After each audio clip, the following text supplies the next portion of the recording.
Oh, frickety frack. Cue the intro!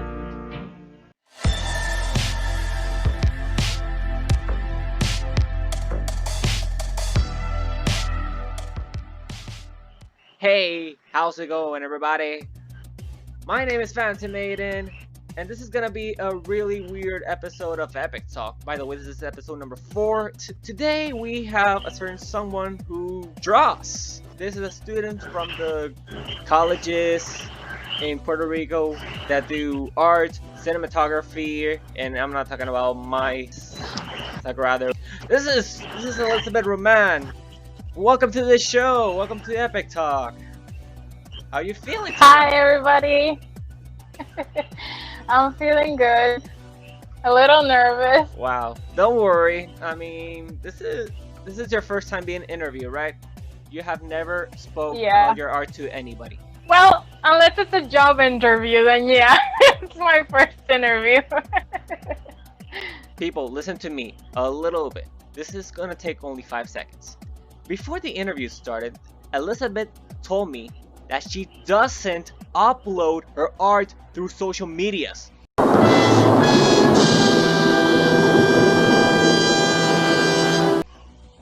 How crazy is that? I mean, Elizabeth, can you explain us a little bit? Please, come on. Yeah, see, the reason why I don't upload, I think it's because I think I've tried doing social media like 3 or 4 times, and every time it flops and I erase it, and I sometimes get like negative comments and all that, and it kind of like just unmotivates me. And when I think about starting again, it just makes me nervous because I know that I've gotten better over the years, but the fact of putting my art out there for the world to judge, it is really difficult. And usually I keep my art personal, and you know, at some point I will, you know, man up and actually do the social media thing. You know, I'm thinking about like at October, maybe doing Tober, maybe, just maybe, let's just see if I am capable of that challenge and actually see how I get the feedback, because obviously right now I am much more better at making art than before, so it's gonna be different. Well, with that answer, you just answered my 4th question, which is what role do you have as an artist in society? Thank you for that. And a really quick note, to not just to Elizabeth, to anybody watching this interview, is that it's the internet. The internet is always gonna criticize you. They're gonna be good people. They're gonna be bad people. They're gonna be even people that just want to bash. There's a lot of trolls, so do not feed them. What do you consider yourself, or how do you want people to look at you? I would like people to view me as a fun, creative person. A person that always has good ideas and thinks outside the box. Like, I want to be that type of person. When did you start to draw, and how did it transition throughout the years? Well, I started to draw since I have memory. So since I was a child, I started drawing. I remember always being that kid with the coloring books and crayons everywhere, just going everywhere with it, just to church, to school. And I was also the type of child who would color inside the lines. I had the obligation to decide on what I wanted to do with my life. So when I was about to start college, I actually decided to go with medicine, which is the complete opposite of art. But when I realized that I had to like sit down at a clinic, you know, taking in patients, I panicked and I decided against it. And so that's where I then later on decided to school or graphic design. Yeah. And so that's how everything started. That's amazing. Yeah, to talk about a little about myself, I was thinking of doing practicing, well, studying medicine, but I've looked through all the books and they were just so freaking complicated. So I think if you like what you do most, which is art, I suggest that you keep on doing it and do that as your Yeah. career. What did inspire you to be an artist? What really, the person who really inspired me, it's kind of difficult because at first when I started, it started as a challenge between my friends. So I really didn't know any artists. And so afterwards, when I went to art school, I met Van Gogh. And let me tell you something. If that man was still alive, I would hug him because he's just amazing. Like, his story is just so sad, but at the same time so relatable. It's I don't know. For me, Van Gogh is my favorite artist. I love Bob Ross too. Don't get me wrong. I have a T-shirt of Bob Ross. He was the one who really inspired me, and afterwards, obviously, I gained more artists as inspiration. When I went to museums, I was like, oh my God, it's this artist or this other artist, and it grows on you, and it really just you learn a lot from it. Yeah, I think you said something extremely important is that Bob Ross not only inspired a bunch of people, but inspired even the internet, which is like a massive community of Yeah. do some mixed stuff, not just paintings. Can you give me three explanations on principle of what a great artist should follow in order to become successful or just to get the recognition he needs? Okay, so the first one I would say is be creative. It is super mega important, and if you don't believe you are, try challenging yourself because creativity made the first man to ever build a weapon to hunt. So you don't need to be an artist to be creative. You just are. Every human is. So that's the first thing that you should have as a principle. The second one is if you truly want to become an artist, learn your color theory. It is very important to know what works with what and what doesn't. And the third and final one is practice. Practice makes perfect. If you think that, your artwork is not succeeding, you should just start over again from scratch and not give up.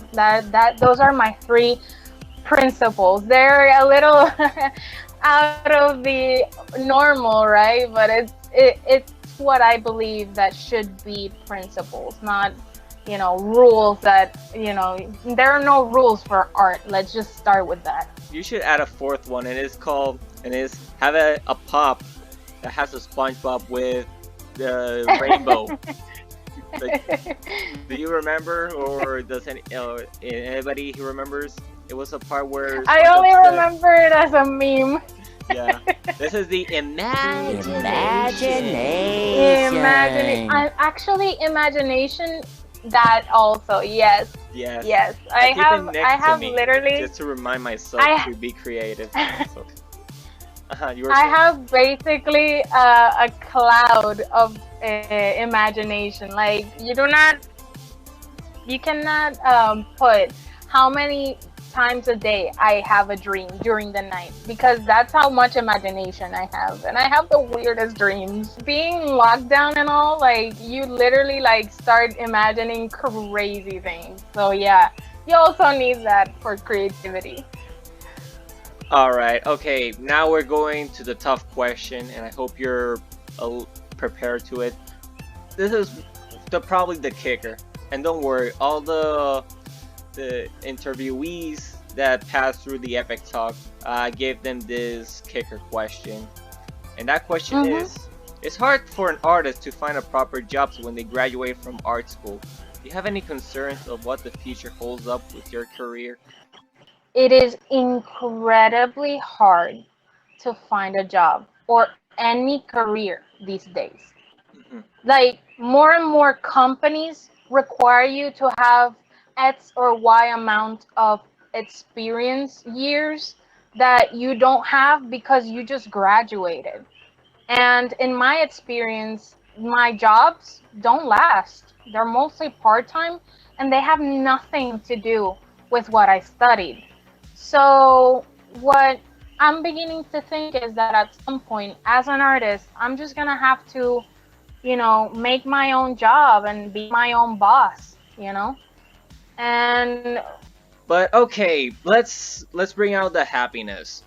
You see, there are sites like Fiverr, which basically in today's era, there are a lot of content creators, a lot of Twitch streamers, and I think that today what people want is just to create small things like icons or banners or just logos per se. So I don't know. That also will depend on what the artist can do. Like Elizabeth, have you done like something for someone for is content creator things or something like that in particular? I feel like I really have not had any experience at all with any customers. I only had one, and I was really underpaid, and that really sucked. And most of the time when I was doing the logo, the customer kept wanting changes, which is pretty common meme on the graphic design community. And you have to charge, but I didn't because I knew this person and that person was close to me.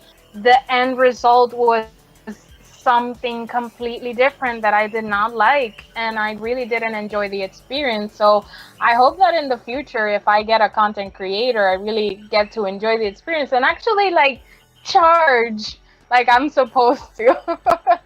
Yes. So yeah, what the future holds for me. Yeah. Right? As an anxious person, and I do suffer sometimes from depression, I always find myself panicking for what the future holds for me. And when people ask me what I want to do long term, it's really hard to tell them because I simply have no idea.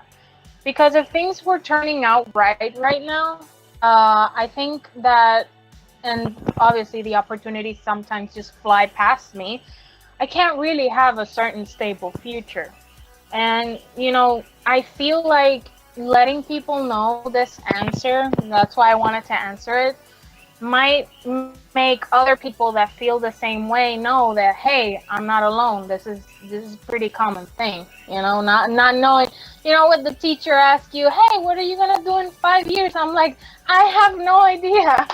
You know what I mean? Yes, I do. I know what you mean. And I think it's really, you know what, Elizabeth, I think this interview actually called you, because I think the more exposition you have, and not just to be inside a bubble will help you throughout your career. And I think the more exposure, and I tell this not just to any artist, but also a content creator who wants to make content and wants to get a million views, or in your case, a millions of viewers and customers, is that you need to get exposed out there. You need to have social medias ready. Mm-hmm. You have to have a portfolio ready, and just spread it. Yeah, it's that thing where you really like feel this pressure and you kind of feel unmotivated to do it and scared and panic, and you just feel this whole bunch of things at the same time that just makes you not want to do it. It's like procrastination, but the worst side of it, So yeah, and I think that's my issue mostly. That's why I think I don't have social media, because I just panic. It's a thing, and I feel like maybe there are others out there who feel the same way as I do. Tell us, what are you doing? What are you drawing? I am making a plant. She's making a Yeah, I'm making a plant. Yeah, I love drawing plants. It's one of my favorite things to do. Mostly indoor plants usually, and succulents and cactus are my favorite to draw. I was going to show you, if you want, Yes. my other drawings that I have done. Yes, please. Okay. Oh, I'm going to wow. hide the moon. I hate it. No, I think that's a perfect move. That's beautiful. I hate it. It's too ugly. Look at it. Okay, I had to repair it. I had to repair it, but I didn't. But yeah, that's cool. and Totally. here. Oh, that's cute. I love it. My God. It's like you can see the post, the cable post. Yeah, And it's beautiful. I don't know. I really enjoy drawing these types of things where it's just like there is no meaning behind it. It's just like you only feel colors. It's what I want. That's I wanted cool. to show another one, but it has a butt in it. Come on, I need to get this video monetized. Alright. Also, that moon, you did it? Yeah. My God, that looks like it actually, someone took a photo on it and then just slapped it on an artist notebook. Oh, okay. Ah, that's a cute kitty. Yeah. Yeah, I saw this picture on Facebook, and so I decided to create it and actually put my own twist and put plants on the bottom of the table. There wasn't any in the picture. That's awesome. And I make plants. I love making plants. That's cute. So yeah, and I'm making another one for you. So I don't know how much you want to wait because I'm painting now. That's okay. You know what? Just send me a picture to it, and we're gonna show it here on the Epic Talk. And I think that'll conclude all the questions. Yeah! I want to throw my phone so badly. Thank you so much, Elizabeth. You're welcome. I am so nice having you. Thank you. Anyway, there's a section at the end of the Epic Talk where I asked viewers where they can find you, but since you told me that you don't have any social medias, then I decided to omit the question. But if you had some social medias, where could they find you? Well, they can find me on Instagram, and I'll write it down for you so that you can put it on the bottom, but it's Millie Lily Design. You can put my name also, and my face will appear. An old picture though, but it's kind of abandoned. Post on October. Hopefully, fingers crossed, everything works out. So yeah, it's Millie Lily Design. You can follow me there. Alright. Well, I think that'll be all, you guys. Thank you for watching this episode of the Epic Talk. And aside for news for myself, I started a brand new segment on my gaming channel, Aiden Games TV. The link is also going to be in the description below, which is Spook Time! Yes, it's that time where in September and in October I'm going to be playing scary games, but now it's going to be changing to Spook Monday. Thank you so much, Elizabeth. And if you guys like this episode, thumbs up, subscribe to the channel if you haven't, and ring the bell so you can get notified on my next videos, or please write something nice in the comments. And as always, I'll see you guys in the next episode. Bye bye!